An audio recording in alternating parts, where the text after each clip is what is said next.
Bonjour à tous, c'est Jean-Luc Roux sur sa chaîne YouTube. Aujourd'hui, nous allons parler de l'Ukraine avec des drones navals bon marché qui ont changé la face de la guerre maritime.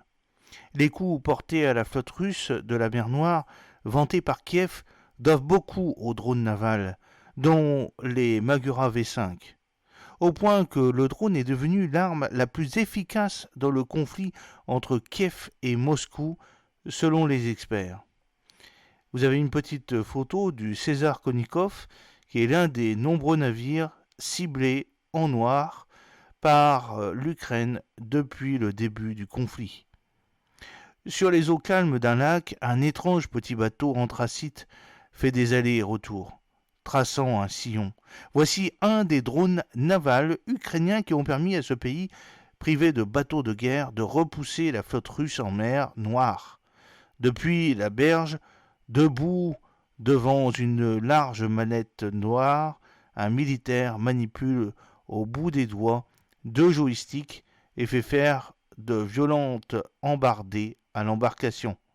Aux commandes, 13 de son nom de guerre réalise une démonstration du Magura V5, un drone naval de construction ukrainienne, à laquelle l'AFP a été confiée sur un lieu tenu secret à la demande de l'armée.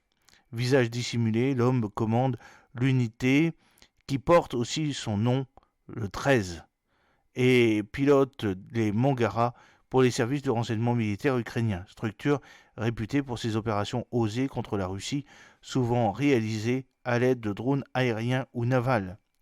Quand il pousse les gaz du drone, un sourire se devine sous son foulard militaire.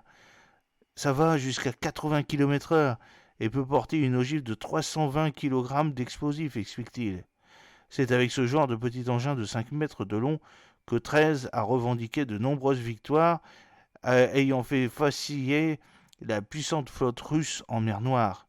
Il s'agit du seul succès majeur de l'armée ukrainienne depuis fin 2022, sa grande contre-offensive de l'été dernier ayant largement échoué et les forces de Kiev étant désormais en difficulté face aux avancées des forces de Moscou dans l'est du pays. Au total, Kiev revendique avoir détruit jusqu'à 30% des bateaux de guerre russes. Alors c'est l'arme numéro 1. Sur la liste du Mangara figure notamment le navire patrouilleur Sergei Kotov, détruit le 5 mars, la corvette lance-missile Ivanovet, touchée le 1er février, et le César Kouchnikov 13 jours plus tard au large de la Crimée.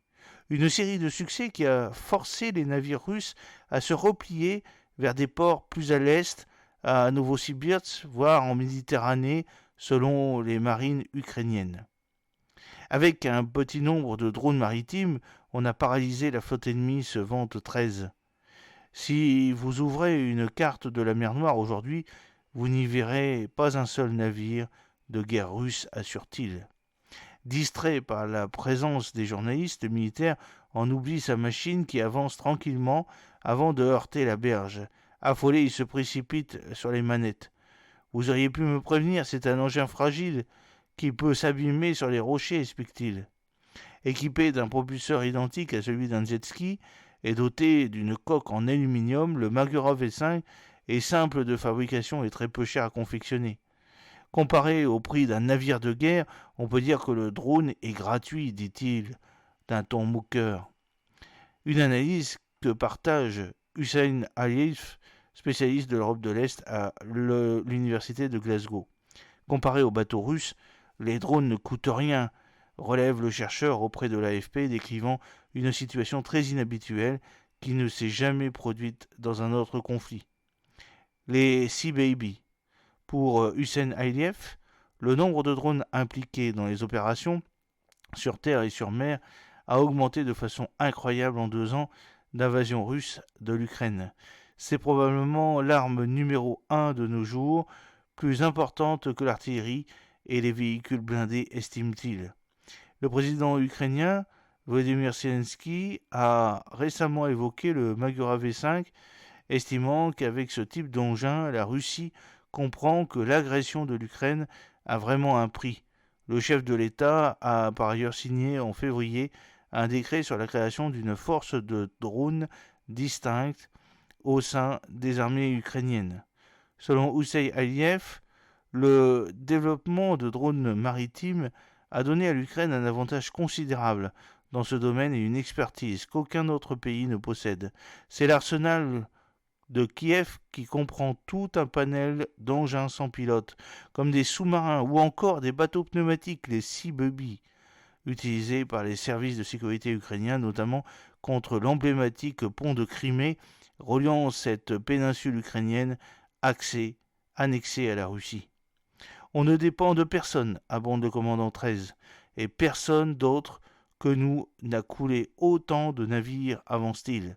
Le militaire raconte que les Russes tentent de trouver des solutions pour contrer et détruire les Magura V5, comme embarquer plus de mitrailleuses sur les navires.